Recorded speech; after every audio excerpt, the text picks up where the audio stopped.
Bismillahirrahmanirrahim. Welcome to Special Education with Hamid Naqvi.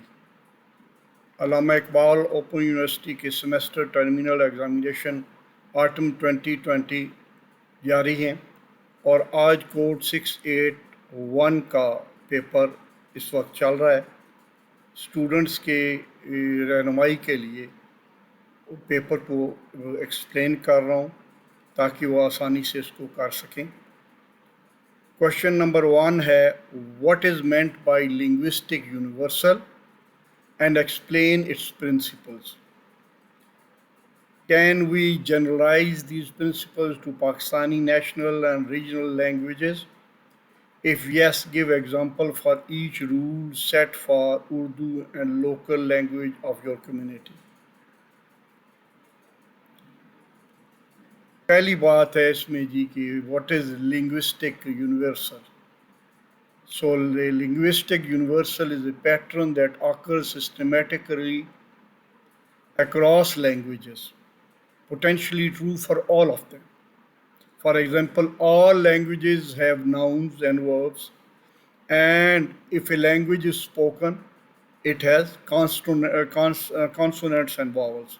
تمام language میں noun ہوتے ہیں، ورب ہوتے ہیں.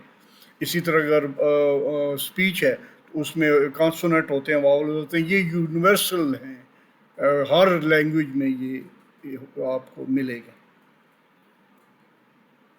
Linguistics distinguish between two kinds of universals. Absolute, جس کا اپوزٹ ہے statistical, often called tendencies, اور implicationals, جس کا اپوزٹ ہے non-implicationals.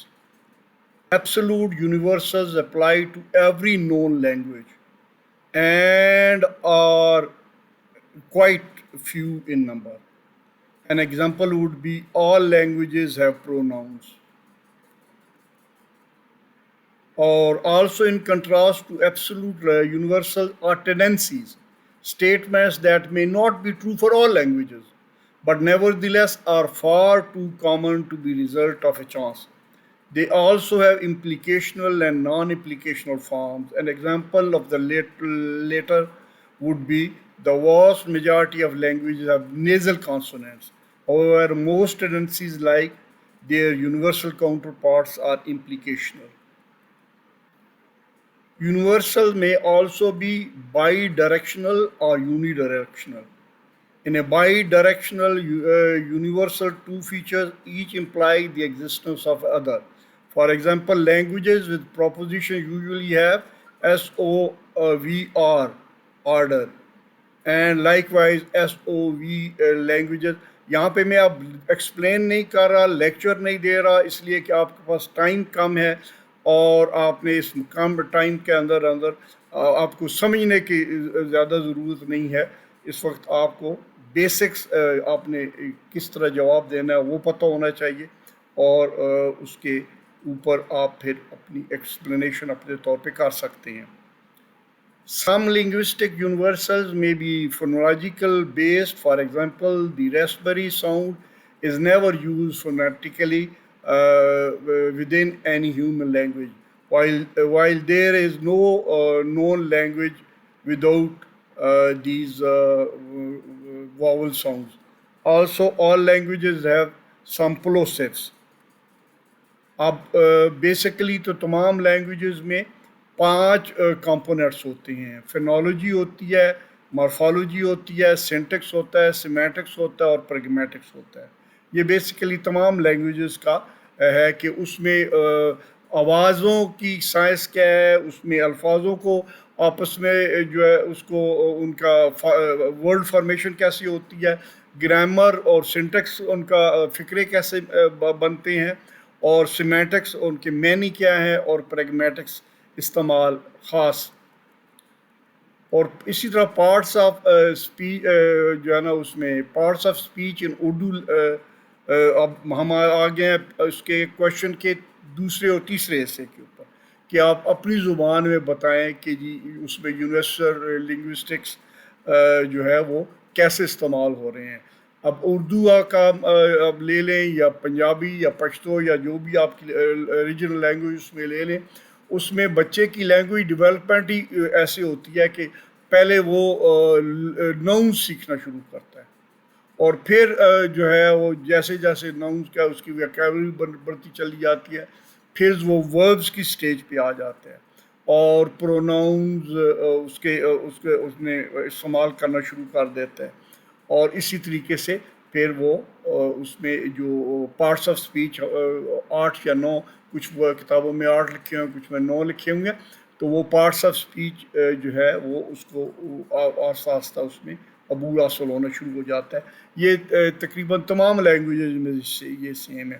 اب کچھ آپ کو جو ہے نا وہ اسپیچ اور فونیٹکس کے حساب سے بھی کلیئر ہو، الفاظ جو ہے وہ چھوٹے چھوٹے وہ اس سے شروع کرتا ہے، مثلاً یہ 3 جو ہے وہ اس میں ہیں ورڈز الفابیٹس استعمال ہوئے، الف بے اور الف، اور ان کو جوڑ کے ابا، یہ سمپل، اور پھر 4 جوڑ کے بابا، پھر عام، یہ سمپل جو ہے نا وہ ان سے شروع ہوتے ہیں۔ ہر لینگویج کے اپنی الفابیٹس بھی ہوتے ہیں اور اپنی ساؤنڈز بھی ہوتی ہیں، ٹھیک ہے۔ اس میں جو ہے نا نوٹ کرنے والی بات ہے، الفابیٹ انگلش لینگویج کے فار انسٹنس 26 ہیں، لیکن ان کی ساؤنڈ جو ہے وہ 42 یا 44 ہیں، کہ کچھ کتاب ڈکشنریز میں 42 لکھا ہوا ہے، کچھ میں 44 لکھا ہوا ہے، ٹھیک ہے۔ سو ایک سیٹ ہوتا ہے ہر لینگویج کا جو اس کے لکھنے کے لیے الفابیٹس اور بولنے کے لیے اس کے فونیمز کا سیٹ ہوتا ہے۔ اب پھر سنٹیکس کے حوالے سے اب ہر لینگویج کے اپنا جو ہے نا سنٹیکس ہوتا ہے، اس میں یونیورسلزم یہاں پہ نہیں آتا۔ فار انسٹنس انگلش میں ناؤن، ورب یا اس کے بعد جو ہے آبجیکٹیوز وغیرہ، ان کی ترتیب اور طرح سے ہوتی ہے۔ اس میں جو ہماری لینگویج ہے اس میں یہ ترتیب اردو والی بھی، اس میں ذرا سنٹیکس مختلف ہے، ٹھیک ہے، لیکن جو لنگوسٹک یونیورسلز ہیں وہ اپنی جگہ پہ قائم دائم ہے، کہ جی ناؤنز بھی ہیں، ورڈز بھی ہیں۔ اب ڈفرنس کہاں پہ آ جاتا ہے کہ وہ ان کو کیسے جو ہے وہ اس میں سنٹیکس ان کا کیا بن رہا ہے اور گرامر کے رولز کیا بن رہے ہیں۔ یہ اردو کے حوالے سے کچھ جو ہے نا یہ پریکٹس بھی بچوں کو ہم خاص طور پہ ہیرنگ امپیئرڈ بچوں کو ہم کرواتے ہیں، کیونکہ ان کو بچپن سے جب وہ بڑے ہوتے ہیں تو ان کے کانوں میں ان پٹ نہیں آ رہی ہوتی، تو ان پٹ نہ آنے کی وجہ سے ان کو پہچان نہیں کر پاتے کھاتا، کھاتی، کھاتے میں، تو ان کو پھر پریکٹس کروانا پڑتی ہے کہ جی ناؤن کے اس کے ساتھ واحد کے ساتھ کیا لگے گا، جمع کے ساتھ کیا لگے گا، اس کے ساتھ مؤنث کے ساتھ کیا لگے گا، مذکر کے ساتھ کیا لگے گا۔ یہ پھر ان کو جو ہے نا مسلسل ہم پریکٹس کرواتے ہیں، جس سے وہ سیکھ پاتے ہیں، کیونکہ ان کا لینگویج پیٹرن چونکہ وہ سن نہیں پا رہے ہوتے جب سے ان کی جو ہے وہ ہوش سنبھالا ہوتا ہے، تو ان کے لینگویج پیٹرن کو لینگویج کو ڈیولپ کرنے کے لیے ہم ان سے یہ ایکسٹینسو پریکٹس کرواتے ہیں۔ اور پھر simple sentences, interrogative sentences, imperative sentences اور ایکسکلیمیٹری سینٹنسز، یہ جو اس کا ہر لینگویج اس کے اپنے رولز ہیں، اپنے ان کے طریقہ کار ہیں۔ تو جو کامن چیزیں ہیں کچھ ان کو لنگوسٹک یونیورسلز کہا جاتا ہے، اور اسی طرح سے جو ان کامن چیزیں ہیں وہ ظاہر ہے ہر لینگویج کے اپنے بھی کچھ پیٹرنز ہوتے ہیں۔ تو یہ آپ کا کوشچن نمبر 1 تھا۔ اب کوشچن نمبر 2 کے اوپر آتے ہیں۔ Question number 2 says explain the problems of ascertaining cognitive development in children who have limited receptive and expressive language skills. Which approach to learning theory and practice would you suggest to support experience and expression in deaf child؟ یہ سمجھنے والا سوال ہے، سمجھے بغیر اگر آپ کریں گے تو آپ کہیں کے کہیں نکل جائیں گے اور ٹاپک سے بہت دور چلے جائیں گے۔ یہ بچوں کی کاگنیٹیو ڈیولپمنٹ جو ہے وہ ہوتی ہے ہیئرنگ امپیئرڈ بچوں کی، خاص طور پہ ان کی ریسیپٹیو اور ایکسپریسو لینگویج دونوں ویک ہوتے ہیں، تو ان کی جو ہے کیا پرابلم آتا ہے ان کی کاگنیٹیو ڈیولپمنٹ جو ہے اس کے حوالے سے۔ اسرٹن کا مطلب ہوتا ہے اسیس کرنا، معلوم کرنا کہ ان کی کاگنیٹو ڈیولپمنٹ کا لیول کیا ہے. تو یہ بڑا اس میں باریکی بینی سے اس کو دیکھنے والی بات ہے. آگے آپ کو چل کے میں اس کو ایکسپلین بھی کروں گا.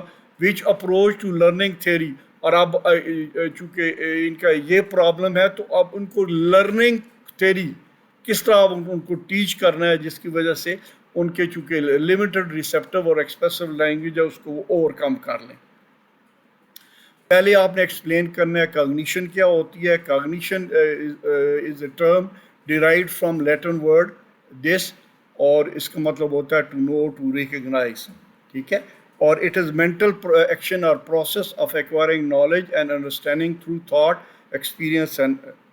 سو جو چیز ہم اسرٹن کر رہے ہیں، پہلے ہمیں پتہ تو ہوا ہم اسرٹن کیا کر رہے ہیں. سو کاگنیشن سے کاگنیشن ڈیولپمنٹ کے اوپر ہم آگے. It is the growth and change in intellectual mental abilities such as thinking, reasoning, and understanding. It focuses on child's development in terms of information processing, perceptual skills, language learning, and other. ٹھیک ہے. اب cognitive development کو ascertain کرنے کے لیے ہمیں intelligence test چاہیے، اور وہ انٹیلیجنس ٹیسٹ یہ ہے اس میں باریکی اس سوال میں. وہ انٹیلیجنس ٹیسٹ چاہیے ہوئیں گے ہمیں، چونکہ ان کی ریسیپٹیو اور وہ دوسری ایکسپریسو لینگویج ویک ہے، تو وہ جو نان وربل ٹیسٹ ہوں گے اس سے ان کی صحیح انٹیلیجنس ٹیسٹ ہوگا، ورنہ اس میں باعث آ جائے گا، کیونکہ وہ لینگویج صحیح نہ سمجھنے کی وجہ سے صحیح ٹیسٹ کے جواب نہیں دے سکیں گے. اور پھر ظاہر ہے وہ اگر لینگویج نہ سمجھنے کی وجہ سے وہ صحیح ٹیسٹ کا جواب نہیں دے پا رہے تو وہ اس میں تو باعث آنا ہی ہے. سو یہ والی بات نوٹ کریں کہ انڈیویجول ٹیسٹ وربل ٹیسٹ بھی ہوتے ہیں اور نان وربل ٹیسٹ بھی ہوتے ہیں. میں تیزی سے اس لیے جا رہا ہوں کہ میں اس کو اگر ایکسپلین کرنے بیٹھوں گا تو گھنٹہ ایک سوال کے اوپر لگ جائے گا. آپ کا اس وقت قیمتی ہے.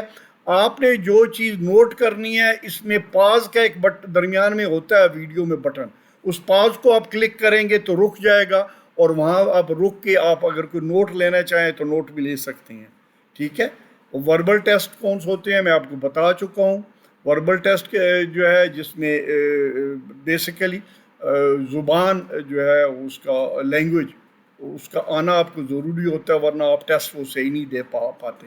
اور نان وربل ٹیسٹ وہ ہوتی ہیں جن میں زبان کا ہونا ضروری نہیں ہے، شیپس بنی ہوں گی. ٹھیک ہے.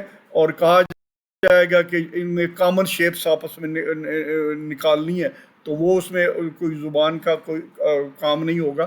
تو وہ اس سے آپ جو نان وربل ٹیسٹ ان بچوں کا لیں گے جن کے ریسیپٹیو اور ایکسپریسو لینگویج ویک ہے تو وہ صحیح ٹیسٹ ہوگا. ٹھیک ہے جی.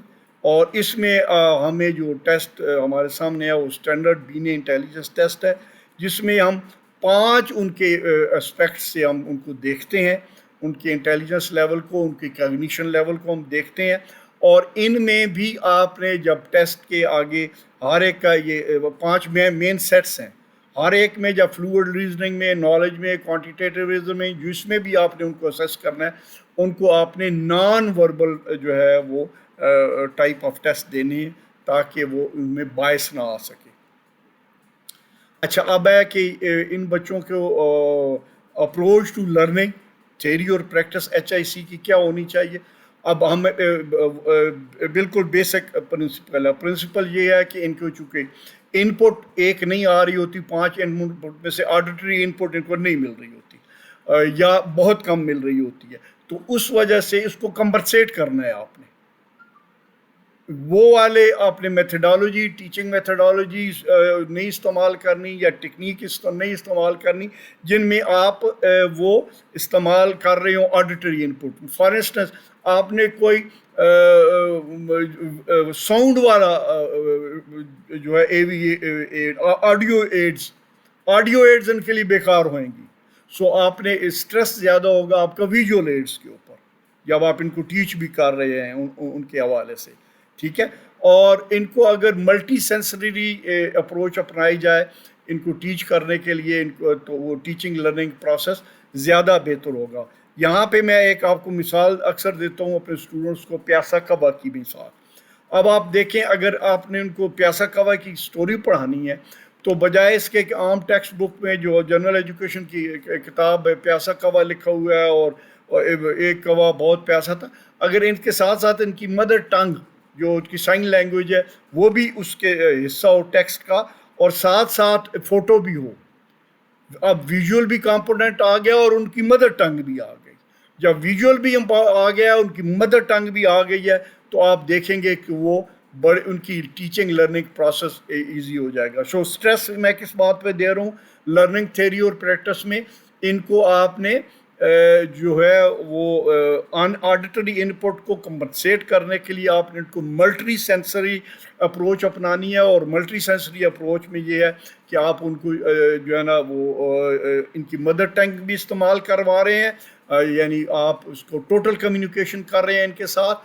ٹوٹل کمیونیکیشن کے ساتھ ساتھ ان کو آپ پکٹورل بھی دے رہے ہیں جو وہ دیکھ کے ان کے کانسیپٹ کلیئر ہوتے جا رہے ہیں، اور اس سے ان کی ٹیچنگ لرننگ پروسیس بہتر ہوگی. اب ہم کوشچن 3 کے اوپر آ رہے ہیں. Discuss the characteristics of deaf child personality who got deafness after severe head injury at the age of 9. اب اس کا پہلا حصہ یہ ہے کہ بچہ ہے جس کو 9 سال کی عمر میں اس کو سیویئر ہیڈ انجری ہوئی جس کی وجہ سے وہ ڈیف ہو گیا. ٹھیک ہے، سو ایک بات ہمیں کلیئر ہے کہ یہ بچہ جو ہے وہ پوسٹ لنگول ڈیفنس ہے، پری لنگول ڈیفنس نہیں ہے. ٹھیک ہے، اور کنجینٹل ڈیفنس بھی نہیں ہے. Prepare a counsellor programme. اب آپ کا تھرسٹ کیا ہے، اپنے والدین کے لیے ایک مشورہ دینا ہے، ان کو مشوراتی پروگرام بنانا ہے، ان کو کونسلنگ کرنی ہے کہ کس طرح آپ اس کو بچے کو آگے اس کی تربیت کریں تاکہ اس کی پرسنالٹی ڈیولپمنٹ، اس کی جو ہے نا اس کی پرسنالٹی میں اس ٹریجڈی کا فرق نہ پڑے. سو اس سوال میں بھی آپ دیکھیں 2-3 گجل ہیں. اس میں ایک ہے کہ جو پوسٹ لنگول بچہ ہے، دوسرا یہ ہے کہ اس کی پرسنالٹی ڈیولپمنٹ ایشو ہے جس کے اوپر آپ نے والدین کو کونسلنگ پروگرام بنا کے دینے ہیں. سو یہ آپ نے نوٹ کریں کہ یہ his expressive language must be okay by the 9 سال کے بچے کی جو لینگویج ہے وہ تقریباً بلکہ ڈیولپ ہو چکی ہوتی ہے، ایکسپریسو بھی اور ریسیپٹیو بھی. اب اس کی ایکسپریسو لینگویج کے اوپر جو ہے نا وہ کوئی قدغن نہیں ہے، لیکن اس کی جو ریسیپٹیو لینگویج ہے وہ افیکٹ ہو گئی ہے اس کی ڈیفنس کی وجہ سے جو 9 سال بعد حادثے کی وجہ سے ہوئی ہے. سو اب آپ نے اس کی پرسنالٹی ڈیولپمنٹ ایسی اس کے اوپر اثر انداز ہو تو پہلے تھوڑا سا آپ نے بتا دینا ہے پرسنالٹی ہوتی کیا ہے. Personality is an individual characteristics pattern of thinking feeling and behaving. بندہ کیسے سوچتا ہے اور بیہیو کرتا ہے اس کی اوور آل پرسنالٹی کا حصہ ہوتا ہے. پرسنالٹی میں دیگر چیزیں بھی شامل ہوتی ہیں جیسے اس کی فزیکل اپیرنس کیسی ہے، اس کے بولنے کا طریقہ کیسا ہے، اس کا بات کرنے کا انداز کیا ہوا، اور اس کو وہ ریئیکٹ کیسے کرتا ہے مختلف سچویشنز میں. یہ اس کا پھر یہ جب اوور آل پکچر تمام کریکٹرسٹکس اکٹھے ہو جاتے ہیں تو یہ ایک اس کی امیج سا بنتا ہے جو اس کو ہم اس کی پرسنالٹی کہتے ہیں. اب اس بچے کا جو 9 سال میں ڈیف ہوا ہے اس کی پرسنالٹی کے ہم نے دیکھنا ہے، لیکن آپ کو جنرلی بھی پتہ ہونا چاہیے پرسنالٹی کو ڈٹرمن کون سے فیکٹر کرتے ہیں. ہیریڈیٹری یعنی کہ جو اس کا پیدائشی طور پہ چیزیں لے کے آیا ہے جس میں فزیکل فیچرز وغیرہ اس کے شامل ہیں، اس کے انٹیلیجنس لیول شامل ہے، یہ تو اس کے اوپر اب کوئی اثر انداز نہیں ہو سکتی آپ. ٹھیک ہے، وہ تو وہ ساتھ لے کے آیا ہے، جیسے تیسے لے کے آیا وہ لے کے آیا. پھر کلچرل فیکٹرز جو اس معاشرے کی وہاں پہ رسم و رواج ہیں، طور طریقے ہیں، رہن سہن ہے، پہننا کپڑے وغیرہ پہننے ہیں اور بیہیو کرنا ہے، اور کسٹم ٹریڈیشنز ہیں، یہ ساری جو اس میں شامل وہ اس کی پرسنالٹی کو جو ہے نا ڈیولپ کرنے میں اثر انداز ہوتی ہیں. پھر اس کس فیملی میں رہ رہا ہے اس فیملی میں جیسا کہ ہمیں پتہ ہے attitude of the family hearing impaired یا جو ہے اسپیشل بچوں کے حوالے سے وہ کیسے ڈیولپ ہوتے ہیں، ڈینائل فیز سے شروع ہو کے آگے جو ہے وہ اس میں جاتے ہیں ڈینائل سے شوق میں جاتے ہیں، گلٹ میں جاتے ہیں، بلیمنگ میں جاتے ہیں، اور ڈپریشن میں جاتے ہیں، اور پھر آخر اس میں آ جاتے ہیں جی اس کو ایکسیپٹنس میں۔ اور اسی طریقے سے گھر سے باہر جب وہ نکلتے ہیں تو لوگوں کے ساتھ انٹریکشن، اسکول میں ٹیچرز کے ساتھ انٹریکشن، بچوں کے ساتھ انٹریکشن، اپنے کلاس والوں کے ساتھ انٹریکشن، اگر پھر بڑے ہو کے ووکیشن جوائن کرتے ہیں تو وہاں پہ انٹریکشن، یہ ورک پلیس کے اوپر یہ ساری چیزیں اس کی پرسنالٹی کے اوپر اثر انداز ہوتی ہے۔ آپ نے مشورہ کس کو دینا ہے؟ 9 سال کے بچے کے والدین کو، تاکہ اس کے آنے والے دنوں میں اس کی پرسنالٹی ڈیولپمنٹ ٹھیک لائنوں کے اوپر ہو۔ سو آپ نے پہلا مشورہ اس کے حوالے سے دینا ہے کہ ایجوکیشن، پہلے وہ یقیناً نارمل ایجوکیشن میں پڑھ رہا ہے، اب وہ کیا نارمل ایجوکیشن میں جاری رکھنا چاہیے اس کو، یہ رکھ پائے گا یا نہیں ہے، یہ اس ڈیپینڈ کرتا ہے کس ادارے میں نارمل میں پڑھ رہا ہے، کس حد تک وہ اس کے لیے کنسیڈریٹ ہیں، کس حد تک وہاں کے ٹیچر انکلوسیو ایجوکیشن کے کانسیپٹ سے واقف ہیں، اور کس حد تک وہ کوآپریٹو ہیں، کائنڈ ہیں، پیئر گروپ جو ہے وہ اسٹوڈنٹس کا وہ کس حد تک اسٹوڈنٹس کو اکاموڈیٹ کرتا ہے، اور اگر کوئی سپورٹ ٹیچر کی ضرورت پڑتی ہے کہ کیا اس کی پروویژن کر سکتی ہے، اگر کوئی ریسورس روم کی ضرورت پڑتی ہے تو کیا وہ اویلیبل ہو سکتا ہے اس کا، ورنہ ورسٹ سینیریو یہ ہے کہ اس کو اسپیشل ادارے میں داخل کرنا پڑے گا، لیکن اس میں نقصان یہ ہوگا، والدین کو بتانا ہوگا کہ اس کی جو لینگویج ہے وہاں پہ چونکہ سائن لینگویج چل رہی ہوگی تو اس کی جو تھوڑی بہت لینگویج ہے وہ بھی ختم ہو جائے گی۔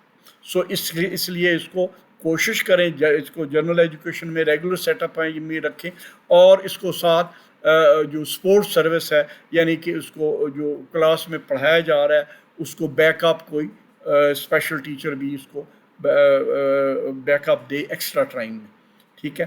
پھر سوشل انٹریکشن، گھر میں اس کے ساتھ برتاؤ آپ کا کیسا ہوگا اور کیسا ہونا چاہیے، پھر گلی میں محلے میں نکلے گا، معاشرے میں جائے گا، اسکول میں جائے گا، وہاں پہ ان کا برتاؤ جو ہے اس کے ساتھ کیسا ہونا چاہیے، یہ بھی جو ہے وہ اس بچے کے نفسیات کے اوپر، اس کی پرسنالٹی کے اوپر اثر انداز ہوگا۔ اب وہ شاید وہ جو جس میں آڈیو ہوتی ہے وہ چیزیں وہ انجوائے نہ کر سکے، جیسے ٹی وی کا جو ہے وہ ڈائلاگ نہیں سن پائے گا، وہ خبریں نہیں سن پائے گا، تو اب اس کے لیے لیئر کے اور ریکریشن کے مناسب بندوبست ہونے چاہیے، پلے کے، کھیلنے کے، اور مناسب کھیل کے جو اس کے مطابقت رکھتا ہو، وہ اس کو پیرنٹس کو اس کی پروویژن کرنی ہے، کیونکہ لیئر، ریکریشن، پلے، یہ ساری چیزیں پرسنالٹی کے اوپر اثر انداز ہوتی ہیں۔ پھر آپ نے اگر وہ ڈیف ہو گیا ہے بچہ تو والدین سوئنگ کرتے ہیں، مختلف رویے ہیں، ٹینڈنسی ہیں، کبھی اوور پروٹیکٹ کرنا شروع ہو جاتے ہیں یا اگنور کرنا شروع کر دیتے ہیں، چھوڑو جی اس نے تو کون سی ہماری بات سنی ہے، اس کے بعد بولنا چھوڑ دیتی ہیں۔ وہ غلط رویہ ہوتا ہے، اس لیے کہ بولنا آپ چھوڑ دیں گے تو وہ لپ ریڈ جو کرنے کی کوشش کرتا ہے وہ بھی نہیں کر پائے گا۔ سو آپ اس کے ساتھ زیادہ سے زیادہ بولیں تاکہ وہ اب بجائے پہلے سنتا تھا اب وہ لپ ریڈ کرنے کی اس کو عادت ہو سکے۔ یہ بہت امپورٹنٹ ہے جی مشورہ ان کے لیے، کہ اکثر فیملیز جب یہ سمجھتی ہیں کہ ان کا بچہ ڈیف ہے تو اسے بولنا چھوڑ دیتے ہیں۔ سو پلیز بولنا نہیں، یہ چھوڑنا، اس کے ساتھ زیادہ بولنا ہے، ٹھیک ہے۔ Balance between over protection and ignoring, جو ہے نا، یہ بھی نہیں ہے کہ اس کو گلی سے باہر نہ جانے دو، کہ ایکسیڈنٹ نہ ہو جائے، ہارن نہیں سن پائے گا، گاڑی کے نیچے آ جائے گا، نہیں، یہ اس سے اس کے کمپلیکسز کریٹ ہوں گے، اور سیو ہم فرام ڈیولپنگ کمپلیکسز۔ ظاہر ہے اس کو اب ایک کمپلیکس تو ہو گیا کہ اس کو اب سنائی نہیں دیتا، تو وہ اب اس انفیریٹی کے کمپلیکس میں کچھ اریٹیٹو بھی شاید ہو جائے، کچھ تھوڑا سا ایگریسو بھی ہو جائے، کچھ تھوڑا سا جو ہے نا وہ شارٹ ٹیمپر بھی ہو جائے، تو اس کے ساتھ اس کے ساتھ نباہ کرنا ہے، اس کے ساتھ جو ہے اس کو صحیح جو ہے بیہیو کرنا ہے اس کے ساتھ۔ تو یہ ہے جی آپ کا کوشچن، اور آپ سے گزارش ہے یہ ہے جو ہر میں ویڈیو میں کرتا ہوں کہ پلیز منوان ان کو کاپی کرنے کی کوشش نہ کرنا، آپ کو یہ گائیڈ لائن کے طور پہ دی گئی ہیں یہ چیزیں جن کو آپ نے پلیز اس کو جو ہے گائیڈ لائن کے طور پہ ہی لینا ہے۔ I wish you all the best.